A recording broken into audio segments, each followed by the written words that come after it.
I grew up in a city. It wasn't even a big city with skyscrapers to house big ideas and expansive imaginations. And it wasn't even a small town with quaint shops and brick streets that have the mortar of history holding them together. It was as medium as they come, neither hot nor cold, but lukewarm, a city that God would probably like to spew out of his mouth. I was about 15 when I saw it. A friend of mine had invited me to go to Michigan with her and her family, and one evening just before sunset we went hiking. I lagged behind the family to be alone amid this glorious thing called nature. And I remember getting lost in this new world of green, so green it smelled green. As we hiked, we climbed higher and higher until we climbed right through the tree line and into the open air.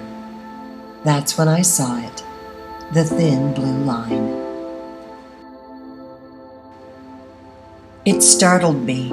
It stopped me in my tracks. It broke my daydream and brought me into another type of dream. Only it wasn't a dream at all. This thin blue line was real. I looked out onto miles and miles of blue water. There was no end to the blue of the water, and I looked out into the miles and miles of sky. There was no end to the blue of the sky. I was captured by blue, mesmerized by blue, speechless with the blue of fulfillment.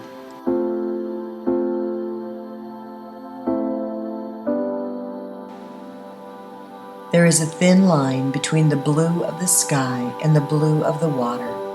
It is a holy line, a sacred line.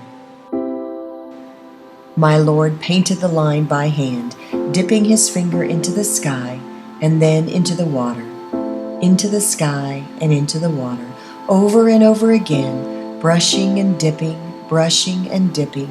painting a path between his holy home in eternity and his sacred creation in time.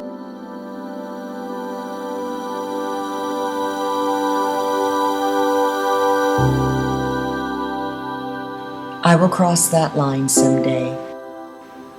I will arrive at the blue line of his very front door, to live with him in a city where his colors are so dense they dance, in a town where his colors are so vibrant they sing. For now, I will live my life on this side of the thin blue line, but living as if I have already crossed over it.